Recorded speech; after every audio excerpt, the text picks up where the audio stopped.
So recording now.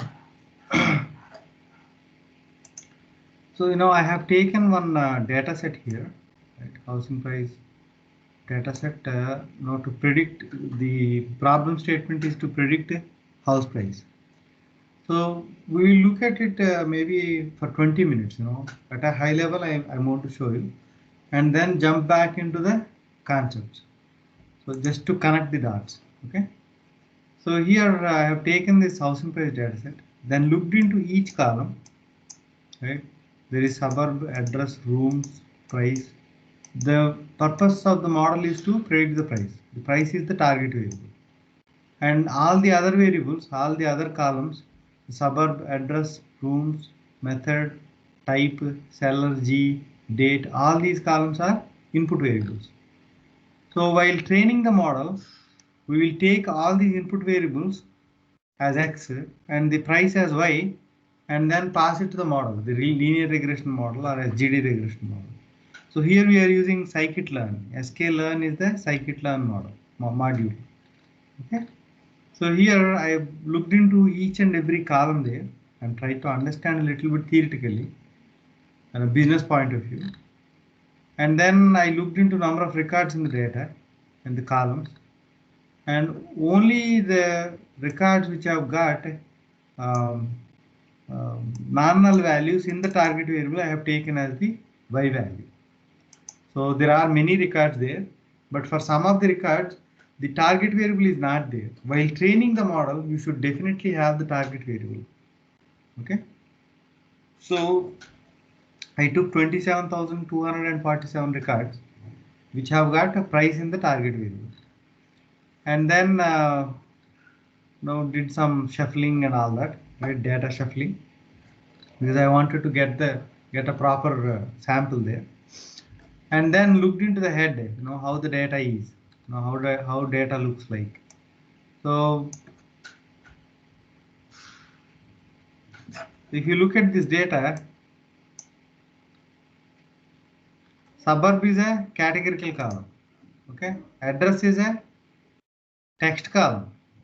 Okay, I shouldn't be saying categorical because it's going to be different in different cells. It's going to be different. So suburb is going to be a categorical column because it will have, if you look at distinct values, it will have countable number of values there. Type is a categorical column, and then price is a numerical column, but this is target variable. Method is categorical. So we have many categorical columns, and here if you see, a date column is there, right? And then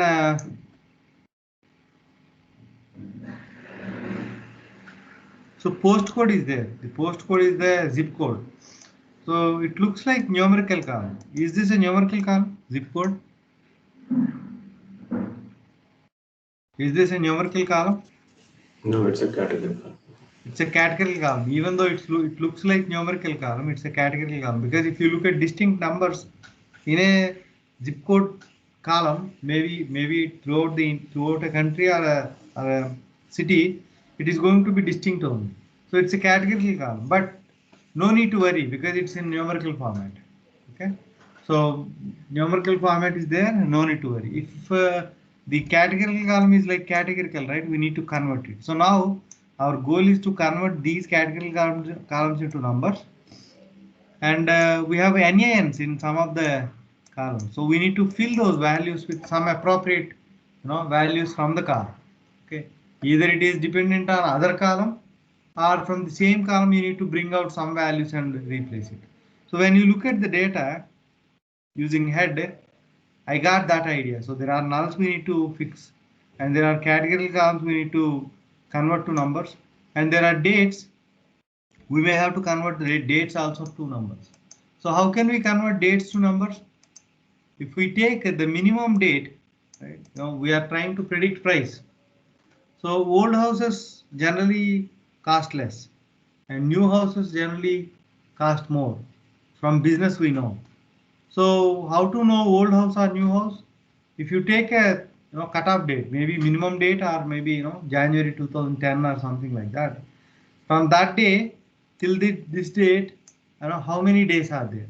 So that way you will convert it to numbers. Or in another way, if you take Year of built is one way to actually.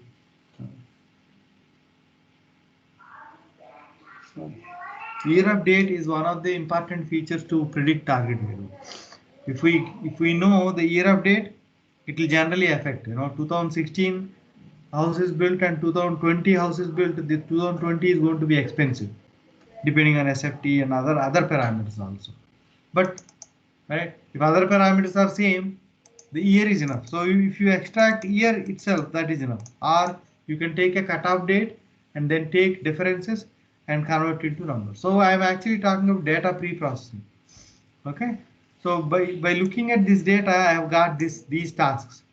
But when I looked into the columns here, I've got another doubt. Suburb is there, address is there, region name is there,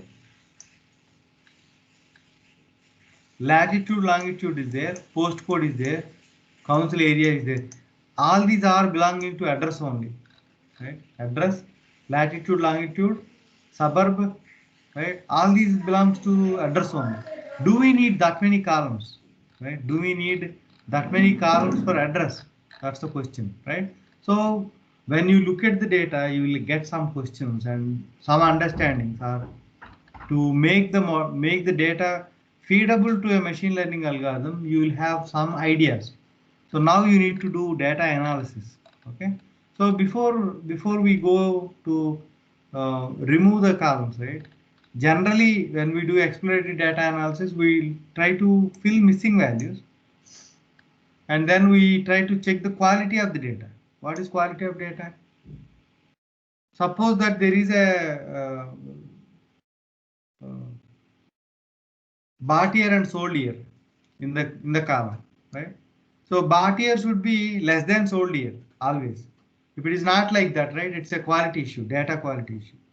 So you need to check, you need to understand business and then you need to check whether data is following quality or not. If data is not following quality, we need to remove those columns or maybe correct those columns based on other columns. Okay, and then parse data. I looked into the date column and I said we need to extract a year from the date, or we need to take a cutoff date and then subtract it and convert it into numerical. And that is again parsing. We are getting the year from the date. And text fields we need to convert into numbers. I spoke about label encoding and one-hot encoding. We will do hypothesis testing to understand, or if you don't know business, then we'll do hypothesis testing. If you know business, right, we will not do any hypothesis. We can just convert it to label encoding or one-hot encoding by knowing, just by looking at it. Okay. So there are classes like label encoder, one-hot encoder, and label binarizer in scikit-learn. We'll see how to use them in future. But today, at a high level, we are looking at how to build a model, or when you get a data set, what you should do. Okay.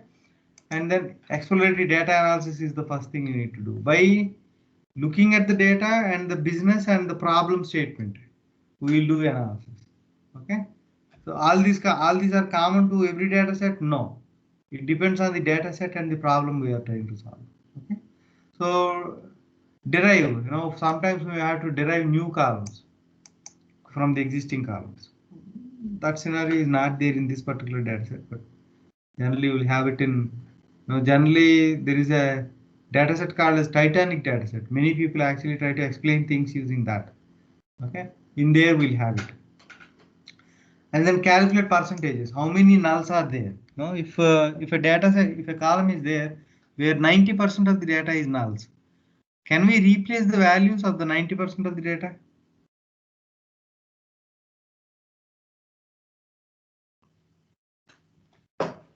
In a column? No, it won't give accuracy. No, sir. Yeah. We have only 10% of data. Maybe we will calculate some kind of mean, but it is not reliable.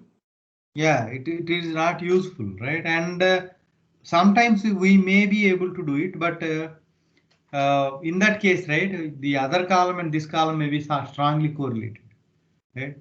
Suppose that,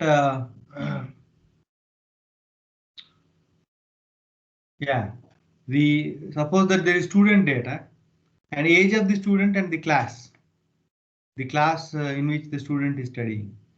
Right? Suppose that in class column 90% of the data is not present. We can replace it by looking at the age of the student, because 10% of the data will give you a clue on which age group is belonging to which class, right? But will we have use when we actually find out those 90% values and replace them? Will we have any use in building a model? No. Why? Because you are looking at other column and trying to replace a column.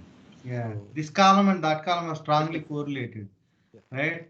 So when two input variables are strongly correlated, either one you can take, either one of them you can take. No need to take two columns. Even if you take two columns, there is not much going to be added to the model's predictive power. We'll see that more, right? This point you remember. If you understand, that's good. If you don't, that's also fine. So if two columns are strongly correlated, you take one column, that is enough. No need to take two columns. Even if you take two columns, there is no harm in the prediction, but you will have more columns and you need to have more processing power. The CPU, RAM, it occupies more. Okay, so like that, you need to calculate percentages and all that, and then you'll come to a conclusion whether to keep the column or not. Sometimes you may remove. Removing column is the last resort. We'll not generally remove a column, and sometimes we merge columns, right? And then aggregate functions we'll use to understand data. We'll do filtering. What is filtering? Initially, I showed you when we were actually showing the series object and data frame. Data frame, inside the data frame and column name less than, greater than, like that, right? We'll do and filter the data and try to see how the data is and all that. And sampling, when you take the train set, it is sample only, right? Summary, right? We'll actually try to look at describe method first to see how numerical columns are behaving. I think we have seen all these things.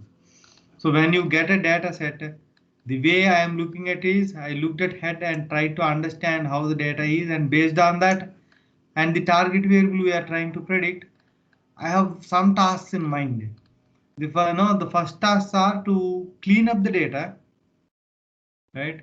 Remove unnecessary columns, if at all they are, and then replace nulls with the values which are appropriate. Okay, that's the first task I am going to handle in this particular data set.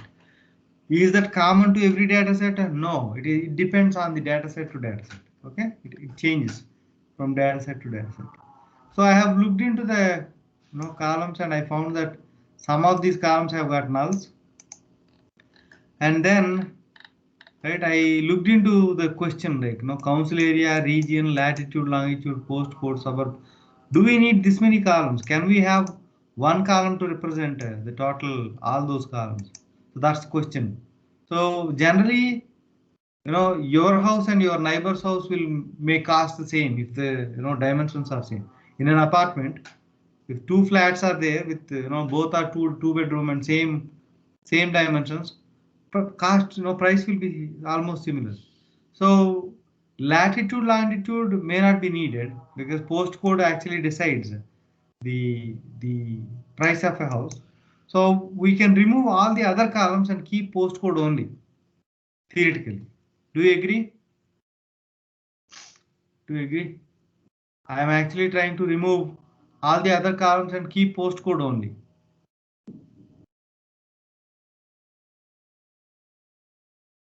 Any concerns? Yes, but if any other attribute is defining the lesser area, something like council area, if it is defining lesser area than pin code, yeah, I think if we take that council area, then it will give more accuracy. Yeah, suburb is the lesser area than postal code. But initially, when I wrote the code, right, I actually took it. I took the postcode and then did it. But that's a good analogy actually, right? When we look at data, you may have some idea, but is that true? That's what you need to do, right? That's where the statistics is useful. So that analysis I did here. Okay.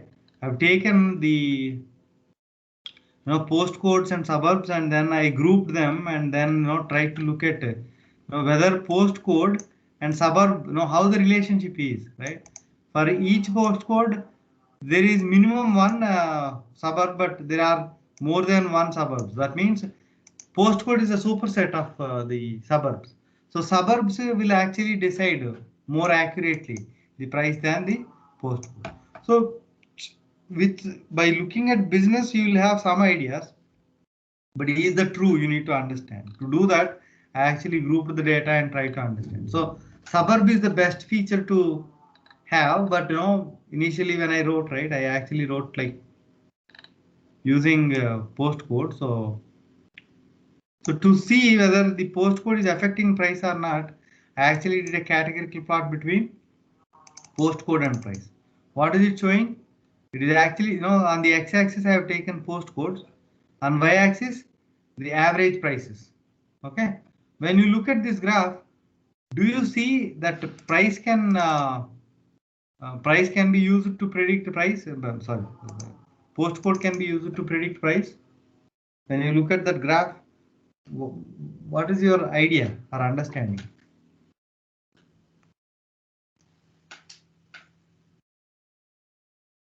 When you look at that graph, what is your idea or understanding? On x-axis, I have taken postcodes. The bar heights of the mean prices of the houses belonging to that particular postcode. It's random distribution, sir. It's very random distribution. Yeah. So can we use the postcode? Is postcode a good feature in building a model to predict price? May not be. If the distribution is uniform, is it useful? When I say uniform, right, all bars of same height. No. If it is uniform, no. If it is random? Random also, no. Random, yes. It is actually having some difference, right? When you take a price, it actually is having some effect on the, sorry, when you take a postcode, it is having an effect on price. If it is uniform, right, each postcode, all average prices are same, that means not that much important, right? Postcode is the categorical column, price is the numerical column, right? Got it? Yes, sir. Right? Uniform distribution, no, not useful. It is random, right? It is like all over, right? So there is difference, right? Each postcode will decide something. Some postcodes may have same price, right? There is this postcode and this postcode are having same price, but that will have, in data sets you will have that kind of relationships all over, but this postcode and maybe other feature in combination, right, it will have a difference. Okay, so we need to have features which are having this kind of distribution, not the uniform distribution. And suburb is actually having more, more what you call it as distributional differences in different suburbs. Okay, but I have taken postcode and removed all the other columns. I should have taken suburb. You can change the code and see how it's working. Okay, so now, right, I am trying to see if any null values are there in the columns or not. Okay, so is random distribution a normal distribution? no, normal, it should be like a this thing, right? Even normal distribution are also good. If the input variable and the output variable relationship is in normal, the relationship is normal, then also good. It should not be uniform. Okay. So if the distribution is uniform, means it's a zero variance column kind of a thing, right? Yeah, variance standard deviation will vary less. Variance is zero, right? Variance. If you take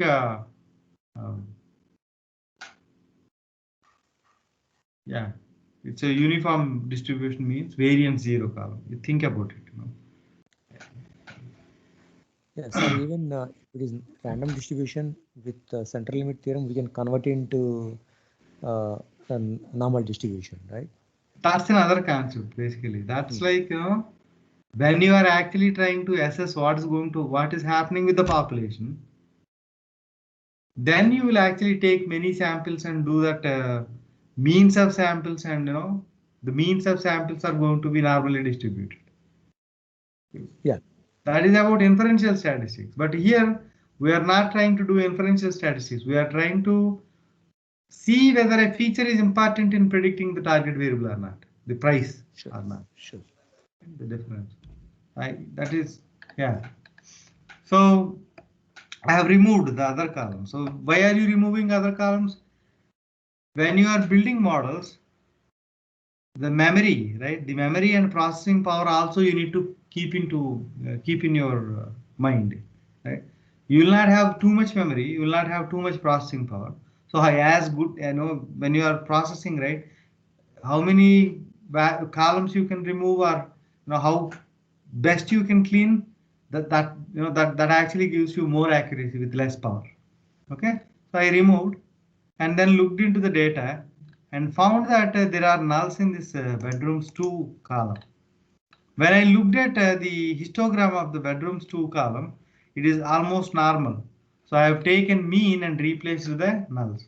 Is that a good way? When a particular column is in normally distributed fashion, right?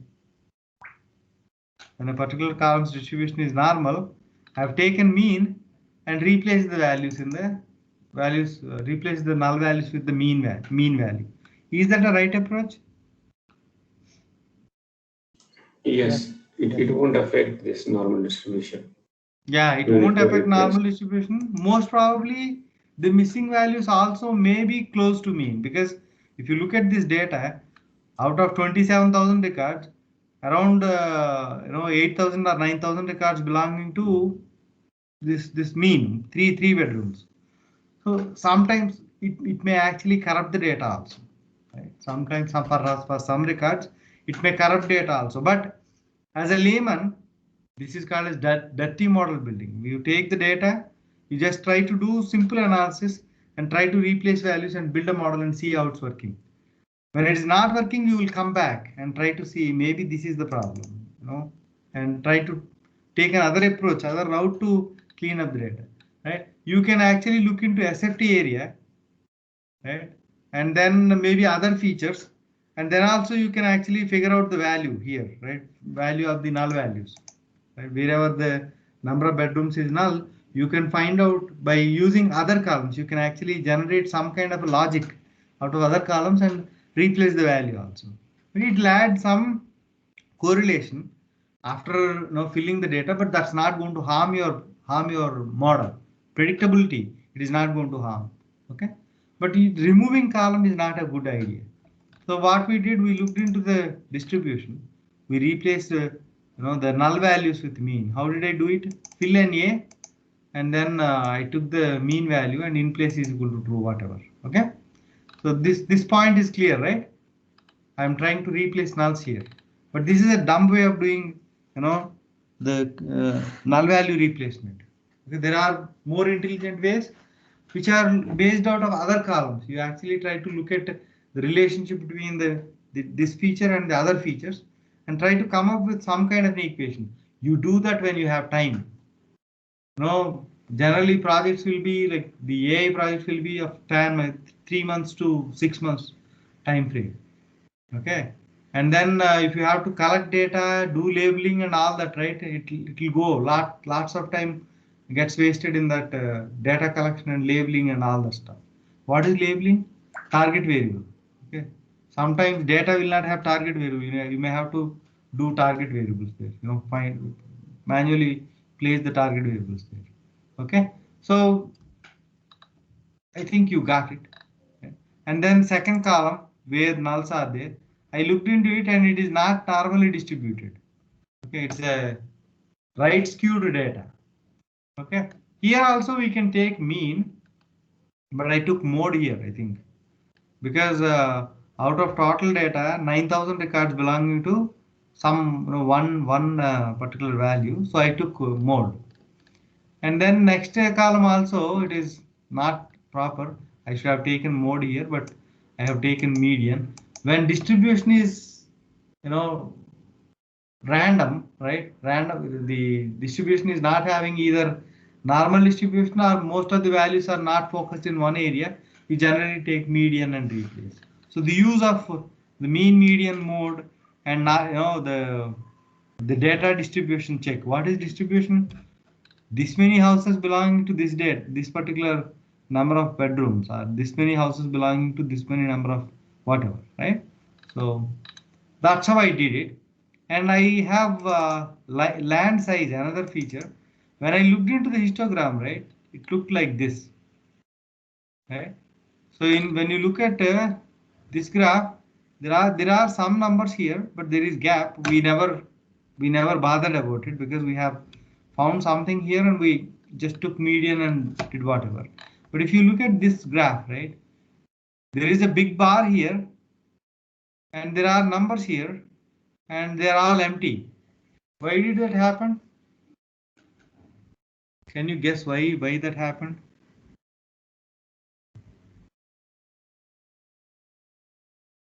Maybe nulls. Not nulls. I think. We need to give ranges. Sorry, need to.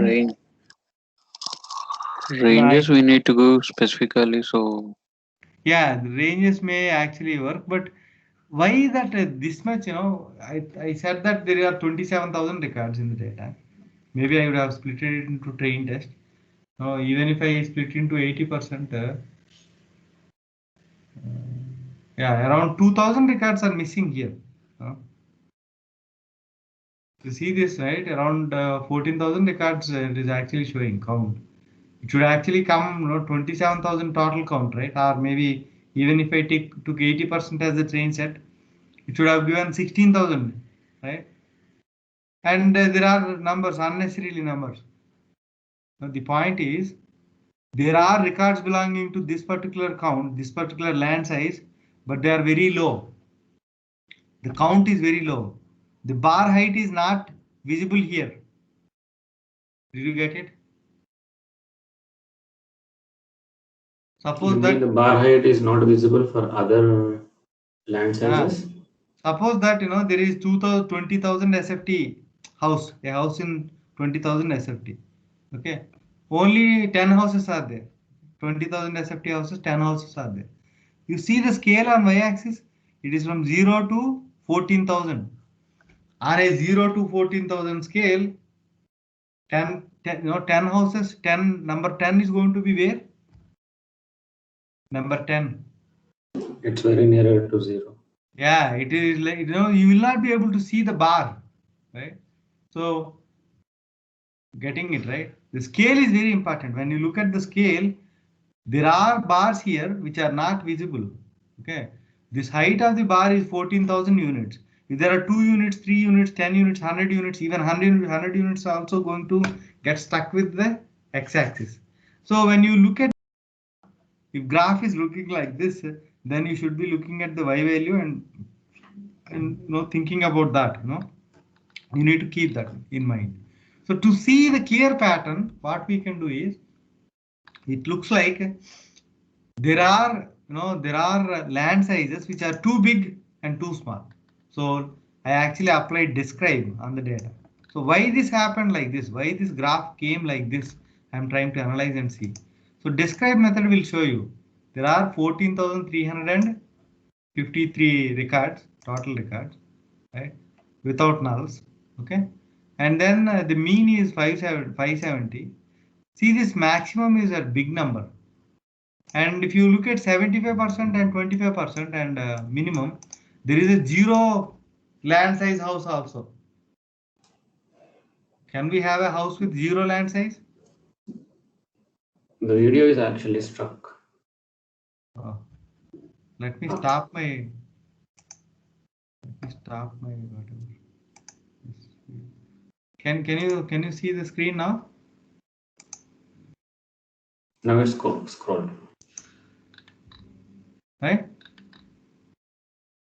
Okay. So I'm using describe method, which actually is showing me all the statistics about this particular column. I'm just trying to understand why this happened like this. Okay. So minimum is 0, maximum is 1,46,699 SFT. Okay. So do you think that these records are right? Land size minimum 0. Do you see the records 0 are right? is not correct one. Not a valid number. That's a Not a quality valid check, number. right? That's a quality check, right? I said as part of ETA, you'll do quality check.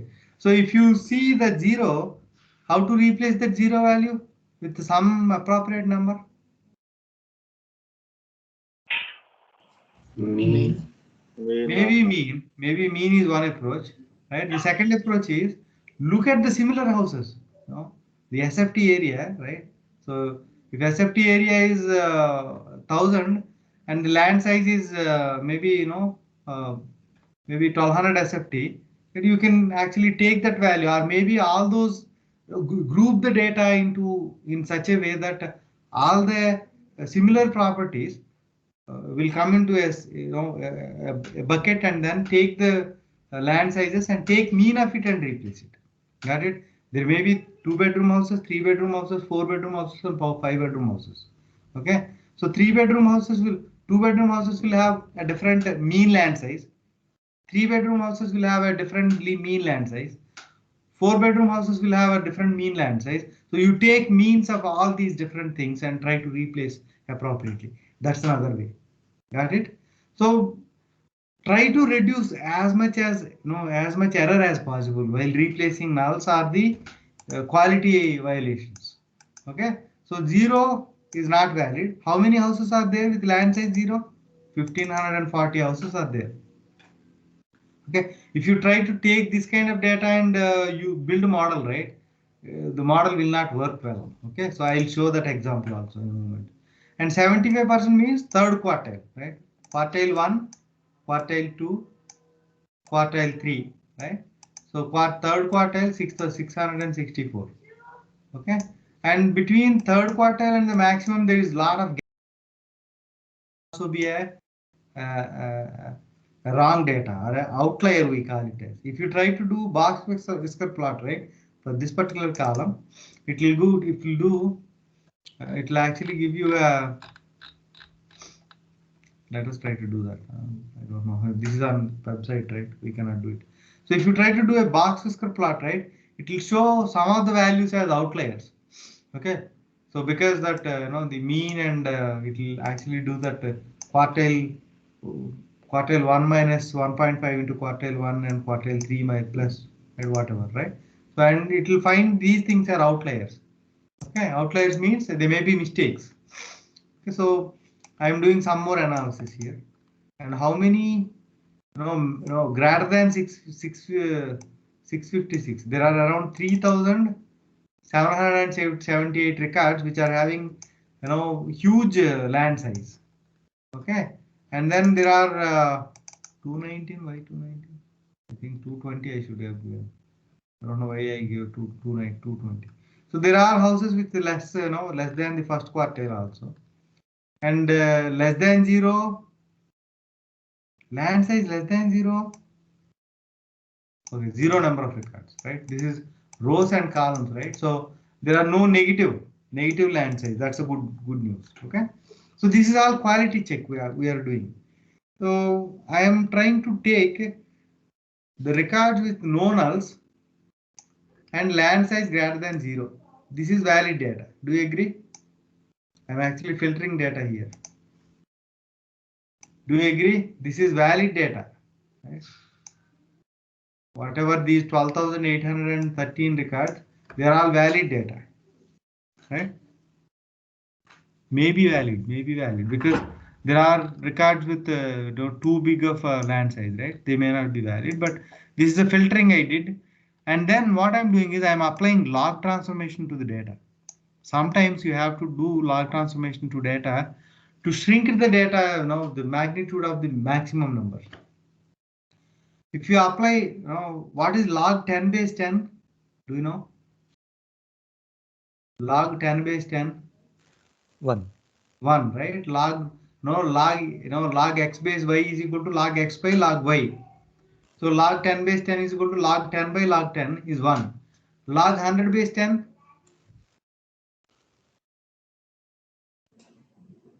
10. 2, sir. No, log x squared. Okay, square. Okay, yeah. It's been a long time, right? So Log 100 by log 10. Okay, yeah. Yeah, log 100 Sorry. is 100 can be represented as 10 square. Right? Log x to the power of y is equal to y log x. This simple math we need to remember. That's it. Okay. So y log x means 2 log 10 divided by log 10. Log 10 gets cancelled and it's 2. Log 1000 base 10 is 3. Log 10,000 base 10 is 4. Log 1 million base 10 is 6. Right? If you apply log transformation to a big number, it is actually becoming small. But when you apply log transformation to a small number, it is becoming small, but not that small. If you look at 6 and 1 million, log 1 million is 6. Right? If you look at 6 and 1 million, the gap is too much. But if you look at the log 10 base 10, right? 1 and 10, the gap is very less. So when you apply log transformation, big numbers become very small. Small number will become smaller, but not that small. So if you look at this data, there are big numbers, right? You need to make them small, very small. But small numbers, you should not be, tampering much. So I applied log transformation to bring that kind of, behavior to the data, and I have got, data into a kind of, close, close range. Okay. Now I took the log transformed land size and looking at the distribution. Okay. This is actually left skewed.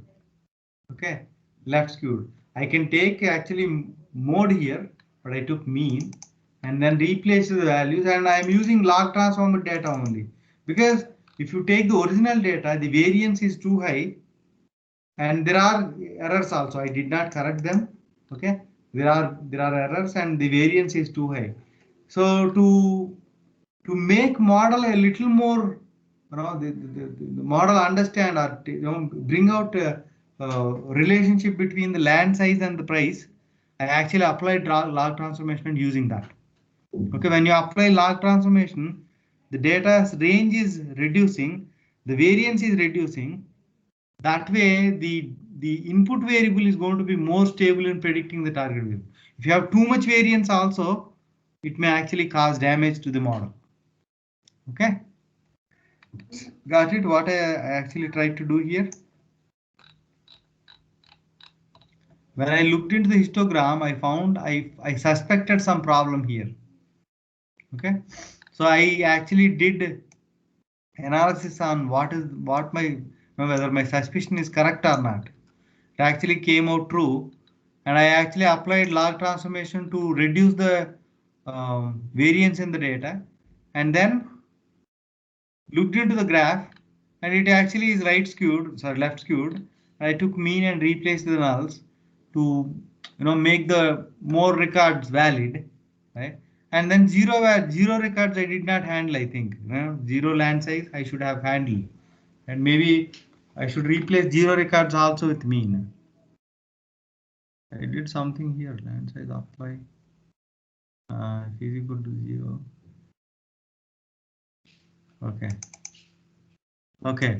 So I am replacing the values. I am replacing the places where the land size is 0 with mean. If not, I am actually taking x only. See this? I actually used the lambda function. I took the series object, and then in latest version, right, it may throw warning saying that you are trying to modify slice. If that warning comes, right, you should be using dot loc and then a colon comma here. Okay, and then I have taken the series object and then used apply method and lambda function. In lambda function I have written some condition here. If you see, if this value, right, take this value, if x is equal to 0, else take x only. Okay, so wherever the 0 value, I am actually replacing it with mean. Please. at least the lambda function what you wrote is always returns x. So if x is 0, 0 will be returned. If x is not 0, x will be returned. So I don't see the effectiveness of lambda Zero, function. then it will return the land size log mean. No, yeah, I'll explain this. So lambda function, right? If you look at lambda function and x here, this is the value taken from the series object. Okay. Okay. Series object has 14,000 or 15,000 record. First value it will take into x. Okay. Then it will go here and check if x is 0 or not. Yeah. If x is 0, this value will be returned by the lambda function. Oh, got it. Got it. Okay. Else, right, it will return the x itself. Clear, sir. So I try to use here and there a little bit, but when you are actually working on projects, right, you'll be using it a lot. Okay. I don't want to scare people by putting lots of code there. I already kept more. Okay. So just one comment, sir. So basically what it so far based on what you described, what it looks like is the preparation of the data or pre-processing of data is very, very important when building a model. Yes, sir. Yes, sir. You know, when you don't prepare data well, the algorithm, you know, it is simple, right? So if data is representing the relationship can be extracted by the model. If data is not representing the relationship, from where it will bring the whatever pattern recognition, right? So we are, you know, that data scientist job is very critical. In making models the best, data scientist job is very critical. Okay, AI algorithms are, no, it is not a magic. Generally, the management will have an expectation that, you know, it will do a magic. That if you use AI, it will work. No, it is not going to work. You have to do a lot of work to make the algorithm work. But once you do this work, right, it is going to stay there. No need to. If you have to write the programmatic rule-based engine, right, there will be many rules coming out, right? If you take text or some other data, right, the images, if you are trying to play with or trying to build a model, it will come out with many rules, but those all rules will be understood by the algorithm. The only thing we need to do is appropriately represent. To represent, you need to understand. To understand, we'll use statistics, right?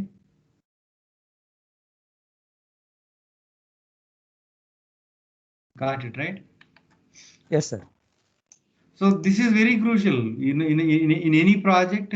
70 to 80% time will go in this.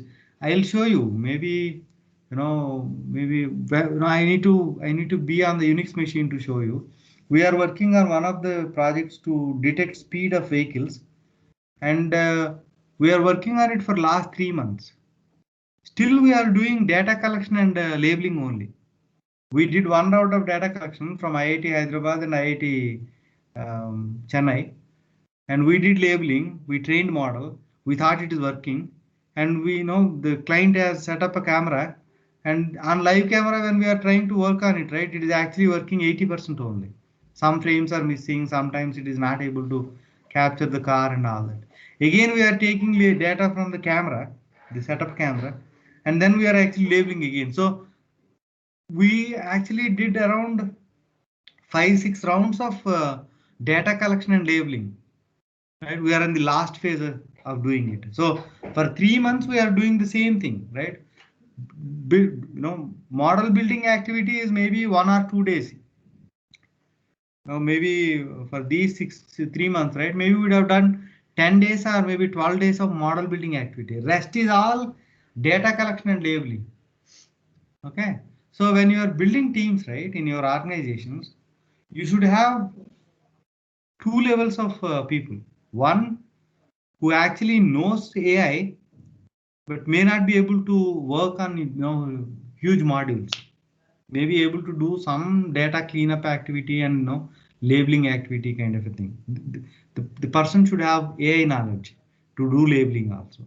Okay, and the second level is the real guy who actually drives the project and tries to do everything or guides the team to do everything. So 2 levels you should have.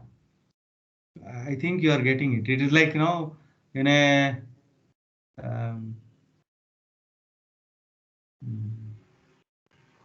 yeah, generally when we are forming teams, right, we'll have junior guys and senior guys. And junior guys, senior people will be actually building the total code, and they'll be giving small modules to the junior guys, right? Like that, in AI teams also, you should have people who actually do the real work. To do the real work, right, the basis is the labeling and all the data collection and labeling. Okay, data engineering team is very important. So sometimes when you are looking for a position, right, we may actually see to get the highest capabilities by paying maybe 20 lakhs or 30 lakhs package. But that guy, that guy may not be able to do all this labeling activity also because of the time constraint, one thing, and it's a mundane job, right? And you are paying 30 lakhs and you are making him do labeling and all that, right? So I'll show all that. Maybe I'm actually going into details there, wasting time here. So I'll show you that project when we are into deep learning. Then you will understand what I'm actually talking about. Okay. So in an AI team, it is not always needed to have too much, rocket scientist. We should have both. Okay. Because of the initial stages, this problem will be there for maybe 3-4 years in the industry. Maybe after that, right, we'll have the labeled data sets in the data in the industry, and we can use it. But this is about cleanup. Okay, whatever we are doing is about cleanup. Here you need to have lots of intelligence. You need to think and do. Sometimes 2 columns may be affecting 1 column and maybe 5 columns affecting another column. You can write some rule-based logic to replace the values also, if it is critical, right? If it is critical and you have time is also a constraint there. Okay. So I actually replaced the original land size column because I have got the log transformed column. Okay. Log transformed column is better when compared to original column. So I dropped it. And then did some more analysis here on the method. The method is 1 column, right? Method is 1 column, SC, SP, right? How the property got into the person who is actually trying to sell. Is it by ancestral property? Is it bought by that guy, or is it gifted? This is all method. Okay. And then how is it affecting the price? I am actually trying to look at. When I looked into this is actually a categorical column to target variable is numerical column. Right? Categorical to numerical, generally you do chi-square test or ANOVA test. Yeah, ANOVA test. Okay. So groups and the averages, right? So ANOVA test it is. When you look at it, right, this group and this group are not having much difference. This group and this group, no. This group and this group, no. Right? Like that, there is some relationship and not some, right? So I did the two keys honesty test. Why am I doing? Whether to go with one hot encoding or label encoding, I'm actually deciding. To convert this method column, should I be using one hot encoding or label encoding, or can I remove it completely? When will we remove? If all of the pairs, all the pairwise ANOVA tests say accept, right? False, reject, false.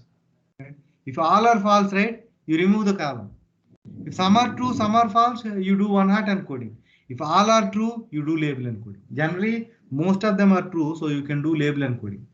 When you do label encoding, there is strong relationship, you do label encoding. When you say strong relationship, each of the category, right, this SC, SCA, SP, each of the category has got its own importance in making prediction or deciding the target variable, right? So sometimes, very rarely, when you are unable to decide whether to go with the label encoding or one hot encoding, we'll use ANOVA test. Okay, got it? Any questions here? Can you explain how to take the decision once again, sir? So here, if you see reject true for all the pairs, what that means? What are we rejecting? Null hypothesis. Null hypothesis. Null hypothesis says that there is no relationship between method and the price, right? When you reject, what that means? There is strong relationship, right? Correct. So if all are true, there is strong relationship. You should do label encoding. Sure. Okay, label encoding is nothing but giving hierarchy to each of the, you are giving one number to each category. That means one number is going to be higher than other. So that means you are actually giving some hierarchy, but model will take its own priority.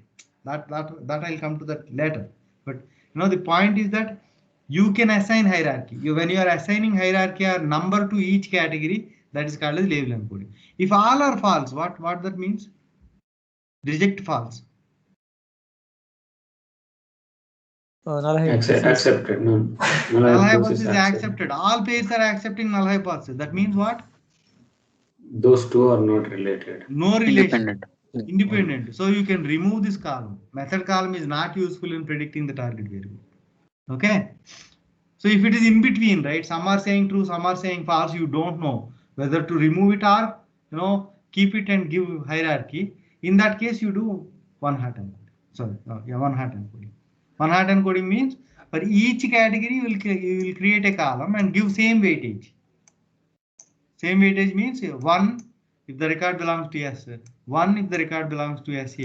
Rest are going to be 0. Right? Got it? Yes, sir. Yes. We will see that, sir. More things we'll see in future. Even if you are confused, right? Don't be worried. So I have taken all the distinct categories in the data set in this particular column. Yeah, please. You also made a statement like there are more, truths. That's why we will go for more rows also we can go. We can go with label encoding. So I'll actually show you that example on the employee dataset I am using, right? Previously, I'll use the dataset for maybe 15-20 days to show you all concepts there, right? While doing the concepts, right, I'll try to do this analysis and build a model. It will not work. So based on the rough estimate, right, I'll actually go with the label encoding and then it works. I'll show you that. Many truths are there, then you can actually go with label encoding. Generally not needed to go with one-hot encoding.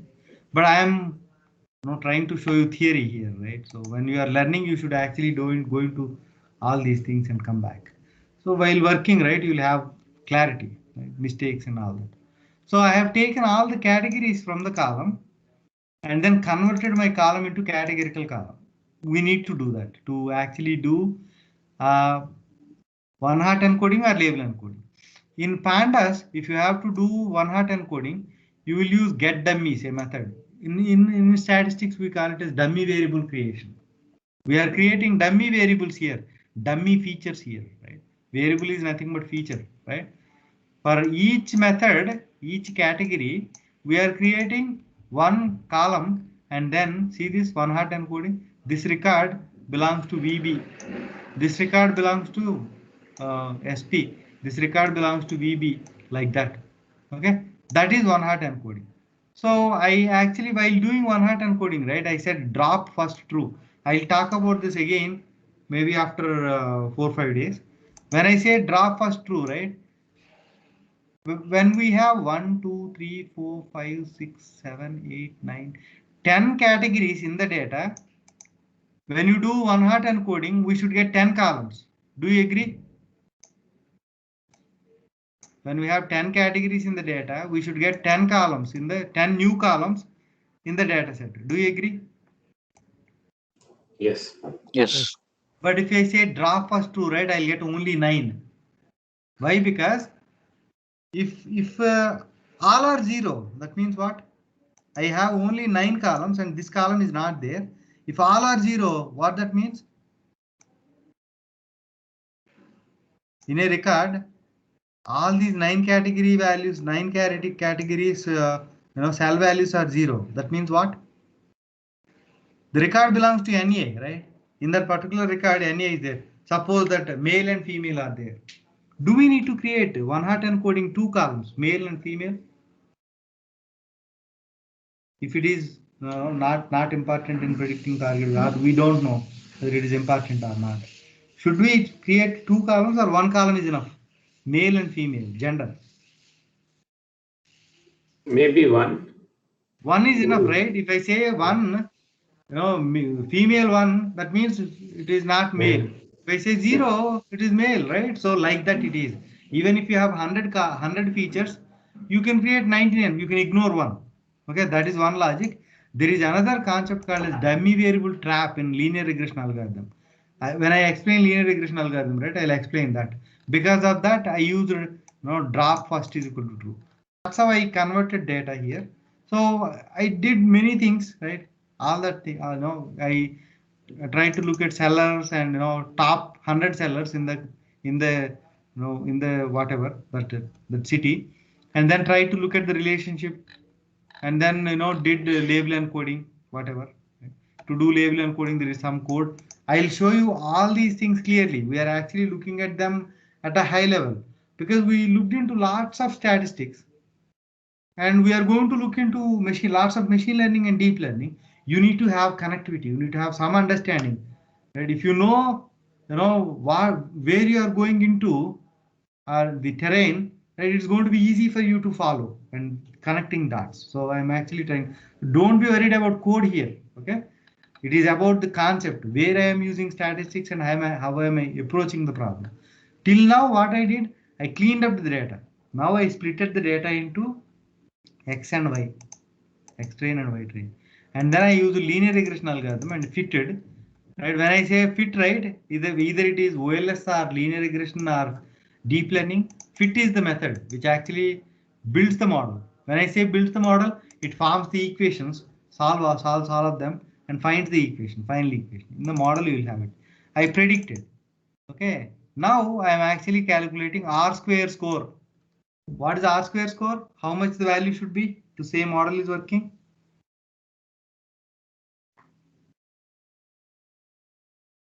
To say model is working, how much R square value should be?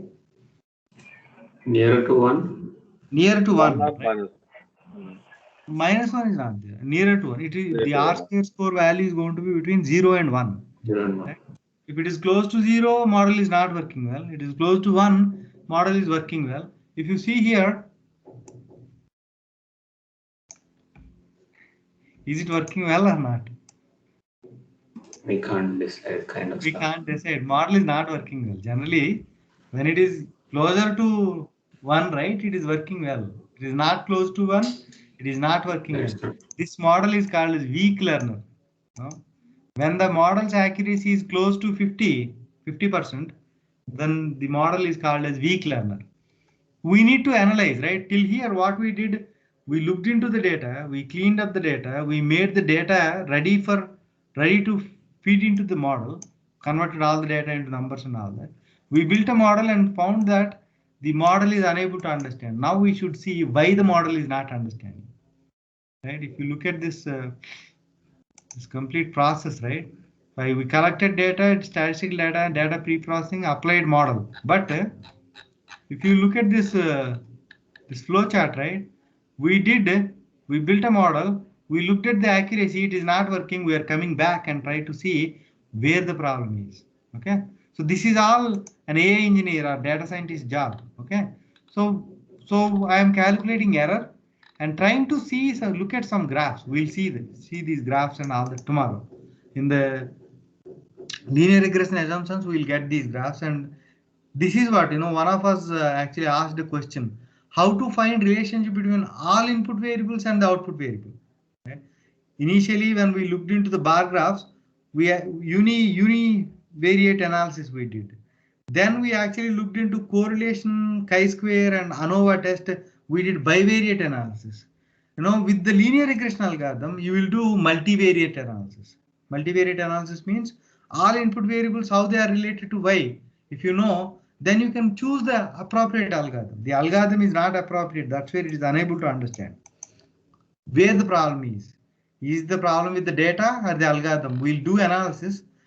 And when I looked at this graph, right, if I apply transformation log transformation to y, it may work best.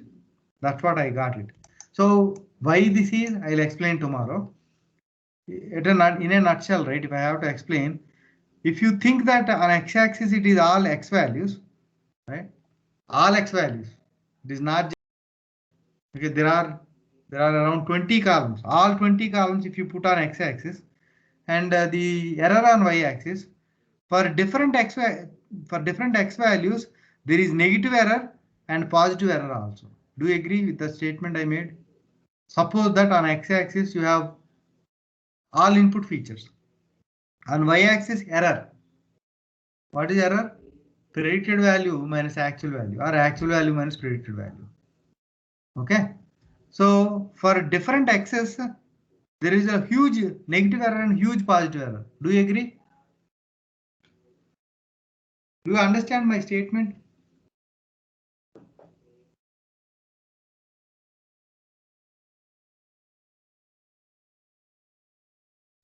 Should I explain it? Can you please come again the statement? So suppose that on x-axis you have all input features, or maybe one input feature. Okay. On y-axis it is error. Okay. How do you get error first? How do you get error? Predicted minus actual. Residual, actual and predicted. Yeah, predicted minus actual or actual minus predicted, right? So that means I already built a model. Okay, I already built a model. I am taking each x predicting value and calculating error and plotting it here. First x, first input value, error, second input value, error, third input, like that I am actually plotting. After plotting this graph, when I looked into it, it looks like for some x values in this range, for input values, there is huge negative error and huge positive error. Right? If you see the y values, right, positive numbers, and don't look at the magnitude. I'll explain everything tomorrow. Okay, today I'm actually trying to give you an insight, and then I'm trying to induce, right, the concept a little bit, so that it will become easy tomorrow. Okay, so my statement again. For some input values, for same input value, right? For four, right? Four input, I'm getting huge negative and huge positive. Do you agree? Do you agree? Yes. Yes. Right? So that means what? The model is actually getting confused, right? If you give x, right? If you give x is equal to 4, it should either give a big positive value or big negative value. But sometimes it is giving big positive, sometimes it is giving big negative. That means, there may be y values for 4 which are too big and too small. Do you agree with my statement? The data, right? The data is like this. Let me try to explain. Let me try to draw this and explain. This point is very important. In regression analysis, this point is very important. So these are all fundamentals. If you don't know all these fundamentals, right, you know machine learning, but you may not be able to solve many problems. So also before that, please also explain why there can be two values for the same input. That's what that I am taking this sure. Thing. Right. So suppose that right. Let me take another color. This color is not visible. Suppose that you are in Mumbai. Your data is belonging to Mumbai, and that too slum area. Right. In slum areas, right? In some areas of Mumbai, there will be high-raised buildings. Right. Next to it, there will be a slum. If that is the kind of situation, that is the kind of data you have, right? The SFT area and price are the features you have. Suppose that, okay? For some SFT area, right? Maybe 1000 SFT, the price is, 1 million, maybe 1 million or something. For same 1000 SFT, there can be, 2 lakhs, because this house is in slum. This house is in the locality is another feature. If you consider locality also, right? Locality also, then it may make difference. It's a high-raised building, it's a slum. Got it? Can you have this kind of data in the data set? Yes, right? Sir.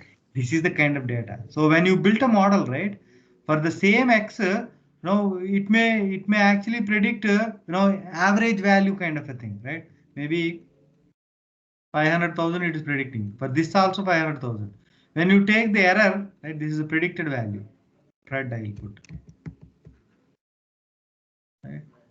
This kind of data is going to be very rare in building models. Right? If that is there, how to solve it also I'll explain. Okay. So the error, right? This is error. So here you will get positive error. Here you will get negative error. Okay, may not be, this is 300,000, this is maybe 700,000. But if you have the price as maybe 700,000 here, right? Maybe this is going to be 200,000 and this is going to be 300,000. So for same X, you are getting a negative value and a positive value. Okay, that means your Y is too much oscillated. No, is too much oscillating for same X. For same X, don't consider other features now, because for understanding purposes, you should just think about this one. Tomorrow I'll induce you with all other features also, right? For same X, there are two different values. So if you apply log transformation on this, right, what happens? On Y, what happens? Will that solve the problem? Will that solve the problem of getting two negative and two positive error? It will reduce the error value. A Because gap, it will reduce the error gap, right? Yeah. Right? Why? When you apply log transformation to Y, what happens? Price, what happens? See, proportionately it's getting reduced. It decreases the scale. Right? The scale is two big numbers will become small. These small numbers will become small. So variance will reduce in Y value, right? When variance reduces, right, model will be able to understand better the pattern. It will be able to understand better. Then the error will reduce, and the gap also will reduce. That is one kind of a solution. One kind of solution. Okay. So I did that here. I applied log transformation to Y, then fitted the model, then tried to predict, then looked into the error. See this R square score improved, right? From 0.48 to I brought it to 0.57, and almost 10% accuracy increased, right? So what are we doing? We took data, we did analysis, we converted data into numbers, then built a model, saw how it's working. We are trying to look where the problem is, and then trying to solve the problem and see, make the model work best. But this is not acceptable. 57% accuracy is not acceptable. So we have to go with other approaches, right? So we tried, but it is not working. So we'll go with a bigger algorithm. I actually went with gradient boosting algorithm, which actually brought me around what is that algorithm, how to work with that. We'll learn that in the by end of the course. But so I made the 84 to 82%, right, on tests at 82% and trains at 84%. So this is all the exercise we'll do, and we are going to learn each and every component in detail in coming 3 months, 3.5 months. Okay, our course is about learning different models and applying them, and then where the problem is and how to take help from other unsupervised learning algorithms, all that. Okay, so at a high level, we wanted to understand the total story of this 4.5 months course. Got it? Any questions here? One question, sir. Yeah, in few slides back or few minutes back, you mentioned we did ANOVA test for categorical to numerical, and when some are accept, some are reject, we did the one hot method, and after one hot method result we got. How did we use that result? We actually added this table to the to our existing input variables. Let me try to take a screenshot here. So after one hot encoding, what happens, right? So other features in the data are here. Okay. Okay, and then the price feature is here. Right? There is some price, some price, some price, some price, like that. And the other features are here. This is index, okay? This index is going to be somewhere here, but there will be other features. So now we actually took pin code, right? And then we have seller, right? All the other features will be here. So we are appending that these one hot values to the data set. This is how we converted the categorical data, this SP2 number, this PI2 number, this NP2 number, the SN2 number. This is one way of converting the data into numbers. Clear, sir. So basically data set will basically increase with more number of columns. That will be the input for our model. Yes, sir. Yes, sir. Okay, clear.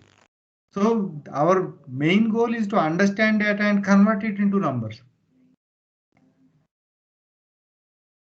Appropriate numerical representation we are trying to do. Yeah, sure, sir. So in the end, we need to do all these exercises and come up with the updated data set on which we need to run the model. Yes, sir. Yes, sir. So if you look at this, right, initially you may have 20 column data set, but after doing all these all this activity, the number of columns may increase or decrease also sometimes.